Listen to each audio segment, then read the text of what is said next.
I will start with a quote by Bonnie Bainbridge Cohen, who is the founder of the body mind centering technique. And this is a quote that was centered in the master's thesis I wrote in grad school while studying dance movement therapy at Sarah Lawrence College. And in this master's thesis, I was really able to explore the intersections between Jewish mysticism and the field of dance movement therapy, and looking at Jewish dancers and dance therapists who were really informed consciously or unconsciously by Jewish intergenerational trauma or patterns to learn about somatics, to empower themselves, to find healing in body, mind, and spirit, and share that in the ways that we do in dance therapy. So this quote says, most of us in the somatic therapies come into it because we have problems.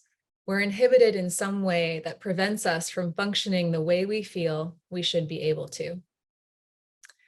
And I don't love the word problem there, because I really like to see things as an opportunity. But the reason that resonates with me is because I can see how so much of my passion for dancing and eventually for dance therapy was motivated by certain discomfort that I feel I inherited in my own nervous system, a certain unease, an inability to settle, anxiety, overthinking, right? A tendency to be really in the mind and the head and the rational way of being. And my own personal journey of healing has asked me to integrate, to really learn how to find and create safety in the body through dance, through other somatic practices, to regulate my own nervous system, to be present, essentially, which dance therapy helps us do in a number of ways.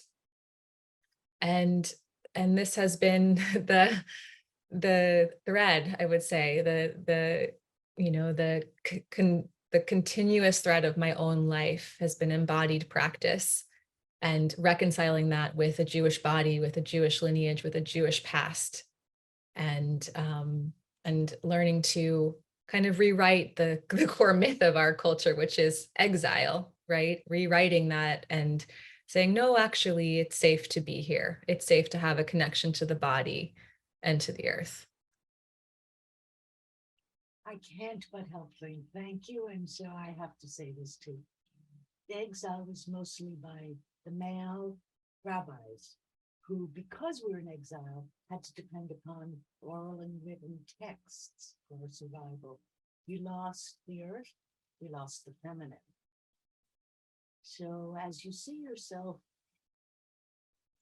without sounding too ambitious, with other Jewish women trying to recover, you see yourself trying to recover a tradition, maybe that used to be there, but that did get lost in this male-dominated exile we've been in for so long. Absolutely. And I want to acknowledge that I feel that this path chose me more than I chose it. It has been out of necessity that I have arrived both in the field of dance therapy and also on the path of being a Kohenet, which translates as Hebrew priestess. And Kohenet, the Hebrew Priestess Institute, is an amazing community of Jewish women. It's also a learning and training path of ordination and stepping into the role of clergy in various ways and forms. And so I am trained in that path. And what I see the community of Kohenet, of the Kohanot, doing is reviving a certain energy or aspect, we could say an archetype within Judaism that has been lost and under acknowledged and undernourished. And we could call that the wise woman, the medicine woman, the sacred dancers, the sacred mourners. There are really powerful, almost shamanic, you could say, roles for women in the Jewish tradition that have been lost. And a big part of the mission of Kohenet is to actually look at the text. So it's not just pulling things out of thin air, but it's looking at the text, reading both, the actual lines, the black fire, as we say, and the white fire between the lines about what was really happening, not only for women, but for the Jewish community throughout history, and bringing that back to life um, in embodied ritual, through embodied ritual. And I chose um, to join that journey and that path and community because I knew as a dance therapist, Kohenet came after for me, that I wanted to support people through life cycle events and really work with ceremony. And finally, I will say about the Kohenet, these two different, I think in where I tried to learn about the role of Jewish women in dance through the ages, especially Sephardic women had an important role in the community, leading weddings and funerals and life cycle events, but they were not allowed inside the temples sometimes. So bringing back into liturgy is an even more radical effort that the Kohenets are doing, that we belong as priestesses, not just outside the walls of the synagogue or the wall in Jerusalem. We belong right there praying with everyone else and dancing. So that's, I think, the most important step to take, and one that is very needed and timely. Maybe if you could just end with a few comments about where you see this going in the future, or your hopes are, this work. Absolutely. In my own journey and research, I've been surprised along the way how many dance therapists are Jewish. That was a big part of what inspired the thesis that I ended up writing. And I don't think that's an accident. I think, a lot of us are working things out through this work, through this field. And I've spent the last almost 10 years, maybe 12 now, sharing embodied practice in Jewish communities and prayer spaces. So that can look like offering an embodied version of the Shema, working with sound and movement and presence.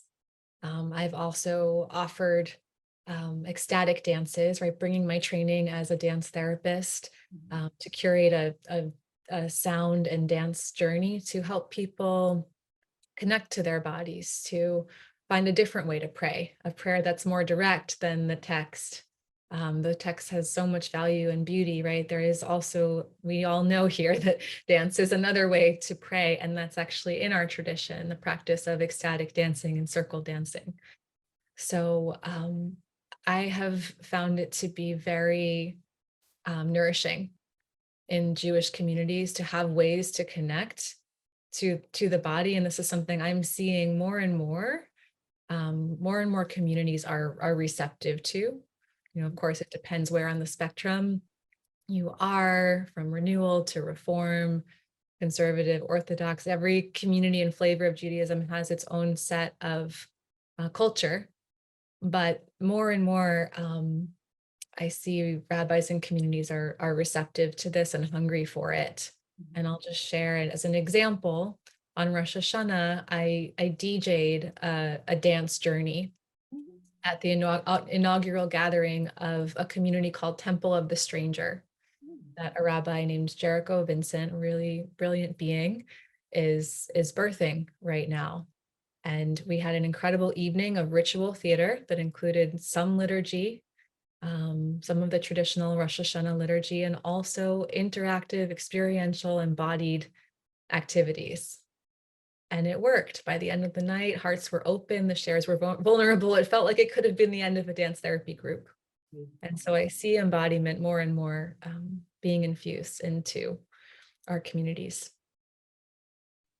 Before I share a gesture, I just want to express my gratitude to be here with you and this incredible panel and legacy. I want to acknowledge Mimi Berger, who inspired me to become a dance therapist. Mimi, I don't know if you know this or remember this, but I took your workshop at the 92nd Street Y, and that led me onto this path. And Ilene and I discovered that we share that. And so I really want to acknowledge all of the panelists and all of the dancers here and teachers who have paved the way for this work to continue. So thank you. And the movement coming through me right now is this, which feels like opening to the richness of resources that are here for us and the wisdom of our lineage, Jewishly and on the embodied side too.